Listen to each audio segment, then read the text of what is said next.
Hello guys, welcome to agri researchers. तो आज हमारी पहली वीडियो होने वाली है जेनेटिक्स के ऊपर।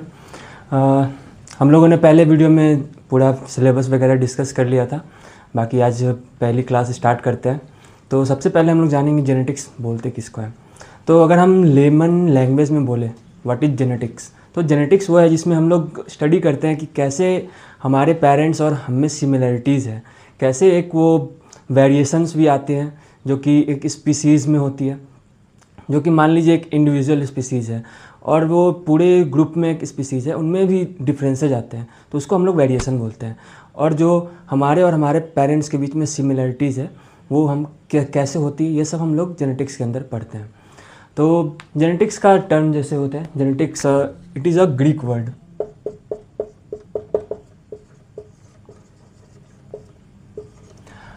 जिसका मीनिंग होता है टू जेनरेट।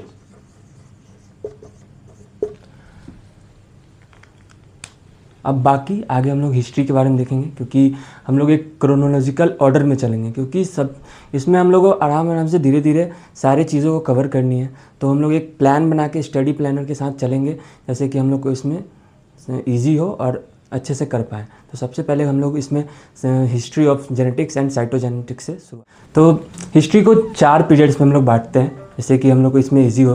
और तो सबसे पहले है बिफोर 1860, इसको हम लोग प्री मेंडेलियन एरा बोलते हैं।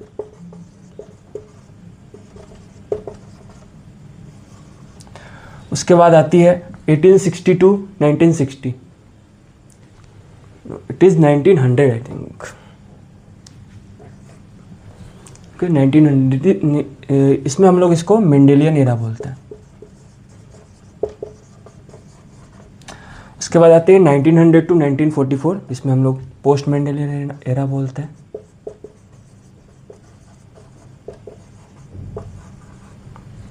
उसके बाद आगे का है 1944 टू अभी तक, जो कि प्रेजेंट में आता है। Okay guys, now we will see about the historical events one by one. First of all I will tell about in 1590 scientist came, his name in Johnson and Johnson. इन्होंने सबसे पहले हमें कंपाउंड माइक्रोस्कोप के बारे में बताया था। Letter after इसमें कुछ चेंजेस ल्यूवेनहॉक ने किया था, जिससे कि हमारे माइक्रोस्कोप्स और अच्छे होते गए और हम लोग छोटे से छोटे सेल्स को देख पा रहे थे। उसके बाद बात करते हैं 1665 की। उसके रॉबर्ट हुक नाम के साइंटिस्ट हैं जिन्होंने सेल देखा था, जो कि एक डेड सेल देखा था कॉर्क सेल में, और उन्होंने ही टर्म दिया था सेल। उसके बाद हम लोग बात करते हैं, आगे चलते हैं 1674 टू 1683। एवी ल्यूवेनहॉक आए थे जिन्होंने सबसे पहले न्यूक्लियस ऑफ द सेल देखा था in the RBC of the cell के में। तो उसके बाद फिर हम लोग बात करते हैं 1824 की, ड्यूट्रोचेट। ये साइंटिस्ट आए थे, इन्होंने बताया था जो टिश्यूज़ होते हैं these are made up of cells. तो ड्यूट्रोचेट का यही कंट्रीब्यूशन था इसमें। उसके बाद हम लोग बात करेंगे न्यूक्लियाई ऑफ द सेल इन 1838, जो कि रॉबर्ट ब्राउन ने हमें बताया था। इन्होंने ही देखा था न्यूक्लियाई ऑफ द सेल्स के। उसके बाद आगे हम लोग अगर बात okay, now let's move ahead. In 1839 and 1838 we have the cell theory. तो इसमें 2 साइंटिस्ट आए थे जिन्होंने हमें सेल थ्योरी दिया था, एक प्लांट सेल पे और एक दूसरा एनिमल सेल पे। प्लांट सेल पे मैथाइस स्लाइडेन एंड एनिमल सेल पे थियोडर स्वान ने दिया था। आप लोग हमेशा साइंटिस्ट का नाम जो है उसको पूरा याद रखेंगे, क्योंकि पेपर में कभी आपको कंफ्यूज करने के लिए पूरा नाम दे देते हैं। तो आप लोग हमेशा कोशिश करें कि पूरा नाम याद करें, शॉर्ट फॉर्म एब्रिविएटेड फॉर्म ना यूज़ करें।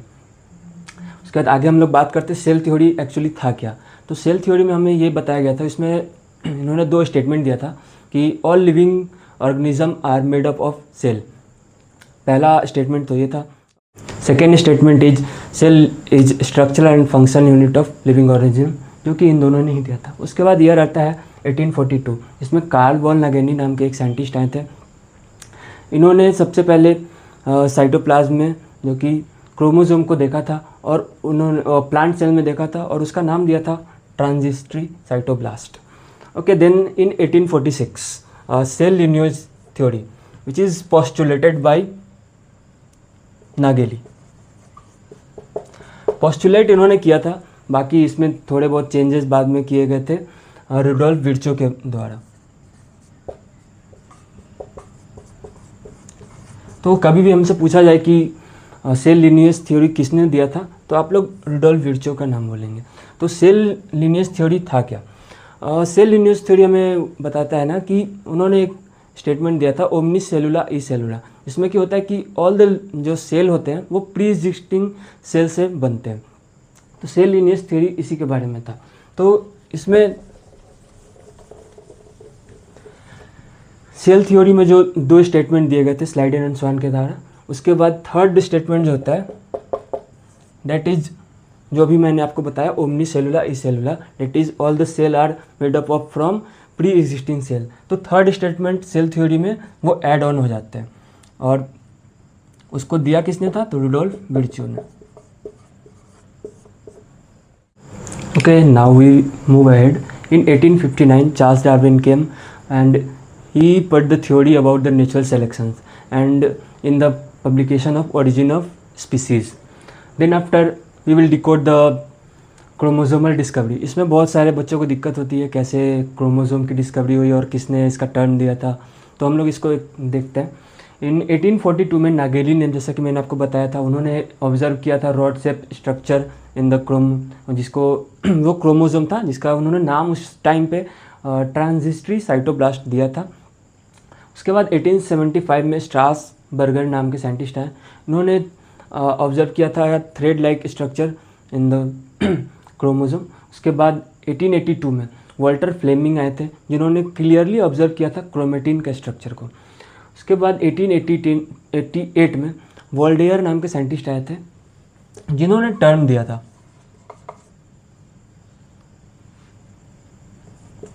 क्रोमोसोम।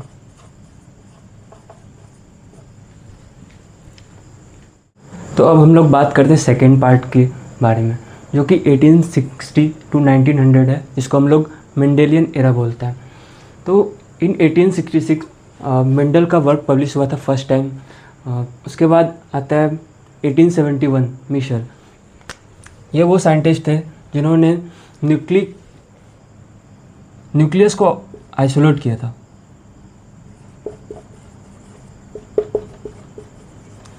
और उसका नाम दिया था उन्होंने न्यूक्लिन।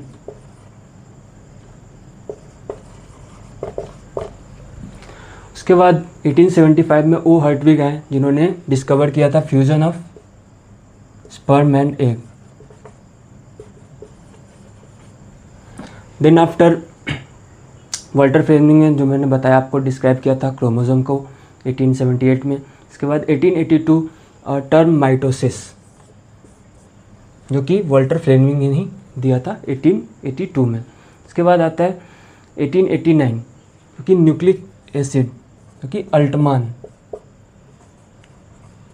इन्होंने ये टर्म न्यूक्लिक एसिड दिया था। जो पहले नाम था न्यूक्लिन, उसको चेंज करके न्यूक्लिक एसिड किया था, और ये यूनिवर्सली एक्सेप्टेड है till now. Third part of this video, post Mendelian era, जो कि 1900 टू 1944 में था। और 1900 में रीडिस्कवरी हुई थी मेंडल की, जो कि आप लोग जानते हैं कि उनके मरने के 16 साल बाद ये डिस्कवरी हुई थी। 3 साइंटिस्ट आए थे जिनका नाम था ह्यूगो ड्यूबेरिस, कार्ल कॉरेंस एंड वॉन सरमैक। तो इन तीनों ने मिलकर रीडिस्कवरी किया था मेंडल के वर्क को।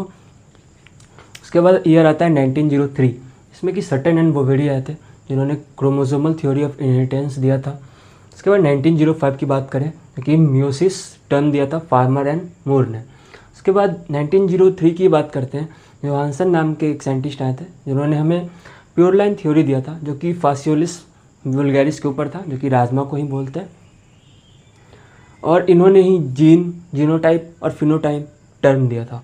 उसके बाद 1906 में यूल नाम के एक साइंटिस्ट आए थे जिन्होंने मल्टीपल फैक्टर हाइपोथेसिस का आइडिया दिया था, जो कि बाद में 1909 में नेल्सन एले ने उसका एविडेंस देके उसको पोस्टुलेट किया था, that is multiple factor hypothesis.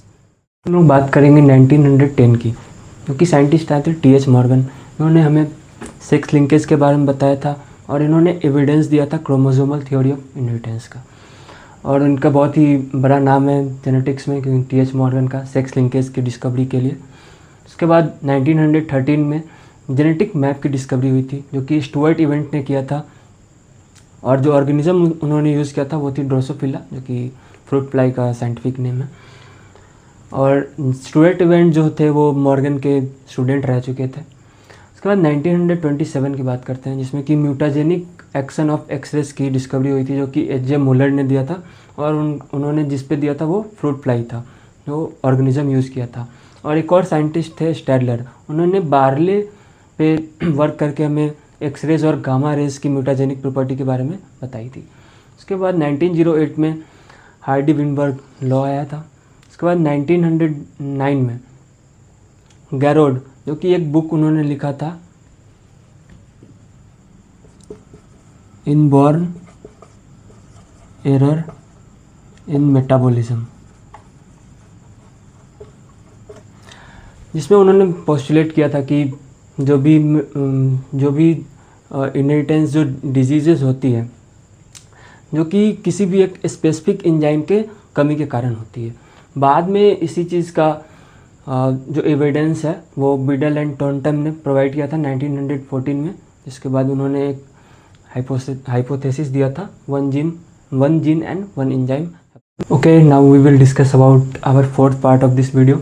In 1944 to present, birth of molecular genetics बोलते हैं इस एरा को, जो कि 1944 में so DNA in genetic material. तो 3 साइंटिस्ट आए थे, एवरी, मैक्लॉयड एंड मैककार्टी, जिन्होंने हमें डीएनए को जेनेटिक मटेरियल एक बताया था। उसके बाद आता है ईयर 1953, जब डीएनए के डबल हेलिक्स मॉडल दिया गया था वॉटसन एंड क्रिक के द्वारा। ये बहुत ही फेमस मॉडल है जो कि हम लोग अभी तक पढ़ते आ रहे हैं। वॉटसन एंड क्रिक ने ये दिया था। इसके लिए इन दोनों को नोबेल प्राइज़ भी मिला था, अलॉन्ग विथ विल्किंस। तो विल्किंस का भी इसमें बहुत बड़ा रोल है। तो हम लोग जब आगे पढ़ाई स्टार्ट करेंगे कि कैसे डीएनए की स्ट्रक्चर सब जब जानेंगे, तब मैं आपको बताऊंगा कि कैसे डीएनए की डिस्कवरी हुई थी, कैसे इन दोनों साइंटिस्ट का उसमें योगदान है, कैसे विल्किंस का योगदान है, कैसे उनको नोबेल प्राइज़ मिला था, और एक कैसे एक चांस जो था कि डीएनए हेलिक्स मॉडल और डीएनए की डिस्कवरी हो पाई थी, और हमें पता चला था कि डीएनए डबल स्ट्रैंडेड ऐसा होता है। उसके बाद हम आगे बात करेंगे 1950 की, जिसमें एक साइंटिस्ट आई थी मैकक्लिंटॉक, जिन्होंने ट्रांसपोजेबल एलिमेंट्स के बारे में बताया था। इनकी रिसर्च हुई थी मेज़ पे। तो मेज़ पे रिसर्च के दौरान इन्होंने ट्रांसपोजेबल एलिमेंट्स बताया था। उसके बाद आते हैं ईयर 1956 कि सेवेरो ओका एक साइंटिस्ट है, जिन्होंने हमें बताया था, इन्होंने कल्चर किया था in vitro synthesis of RNA. तो पहले आरएनए जो हम लोग को पता था कि वो सेल के अंदर है, जो कि हम लोग बाहर में सिंथेसिस नहीं कर पाते थे। तो सेवेरो ओका जो साइंटिस्ट आए थे, उन्होंने आरएनए को इन विट्रो सिंथेसिस करना स्टार्ट कर दिया था, ताकि हमें पता चला।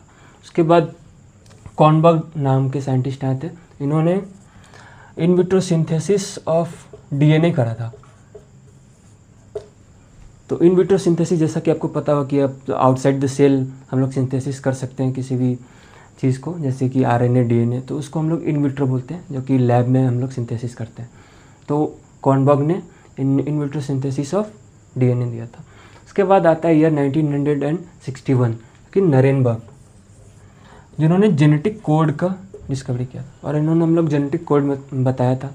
तो सबसे पहला इन्होंने दिया था UUU, जो कि फिलाइन एलानिन होता है। तो नरेनबर्ग ने ही हमें जेनेटिक कोड के बारे में बताया था, और जो सबसे पहला UUU जो कि फिलाइन एलानिन है, उन्होंने डिस्कवरी किया था।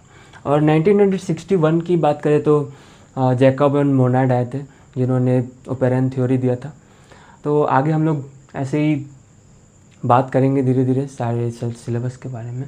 तब तक बने रहिए हमारे साथ, और चैनल को लाइक करें, सब्सक्राइब करें, और मैं मिलता हूँ आप लोग को नेक्स्ट वीडियो में। ये तो थ्योरी का पार्ट था, इसमें ज़्यादा थ्योरी था, कुछ समझने वाला चीज़ थी नहीं, हिस्ट्री थी कि बहुत ही ज़रूरी है, आपको वन लाइनर क्वेश्चन इसमें से आ जाते हैं, और हमेशा याद रखें, और सेल थ्योरी पे ज़्यादा ध्यान दें। उसके बाद मैंने ये सब आपको बता दी। अब धीरे धीरे एक एक करके ये सारी इंसिडेंट्स आपको मैं बताऊँगा। तब तक लिए हमारे साथ बने रहिए।